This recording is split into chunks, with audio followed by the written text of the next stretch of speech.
เตรียมตัวเด้อไหว้ท่านเหมือนกันตั้งนะโมพร้อมกันกันเด้อบ้านนะโมตัสสะภะคะวะโตอะระหะโตสัมมาสัมพุทธัสสะนะโมตัสสะภะคะวะโตพุทธัสสะนะโมตัสสะภะคะวะโตอะโตสัมมาสัมพุทธัสสะอิมังสุปาพยัญชนะสัมปันนังสาลีนังโคตนานังอุทธาตังวะลังพุทธัสสะปุเตมิข้าพเจ้าขอบูชาโภชนาหารอันสมบูรณ์ด้วยข้าวและหวาน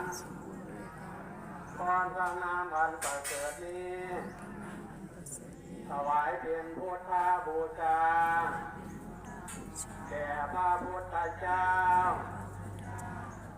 จะปัดเต่าเด้อบ้านสุทินังวัตมิทานังอาจวะพระยาวาหังนิพพานังโหตุอิมานิมายังพันเตภัตตานิจาตุปัจจยานิ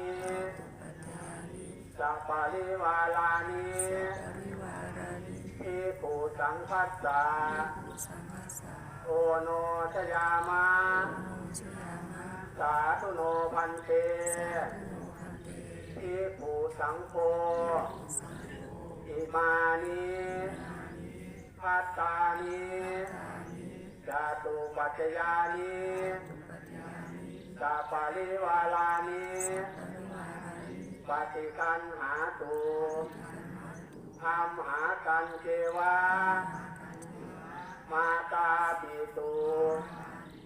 ภาดินันจายาตากานัง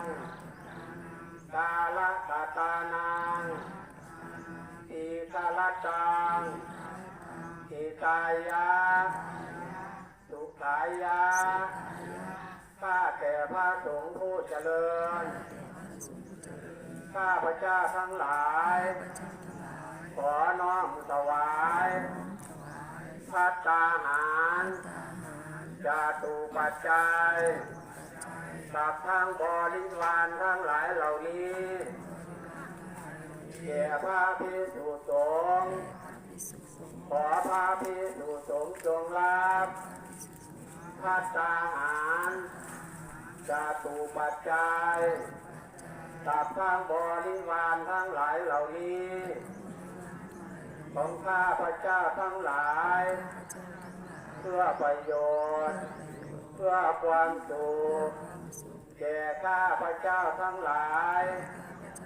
และแก่ญาติของข้าพระเจ้าทั้งหลายด้วยมีบิดามารดาปู่ย่าตายายสามีภรรยาบุตรตาบุตรีเจ้ากรรมนายเวรพระภูมิเจ้าที่เจ้าที่เจ้าทางพระแม่ธรณีจงมารับเอากุศลผลทานส่วนนี้เหมือนตนทำเองถ้าตกทุกข์ขอให้พ้นจากทุกข์ถ้าถึงสุขแล้วขอให้สุขยิ่งยิ่งขึ้นไปตลอดกาลละนานเกิน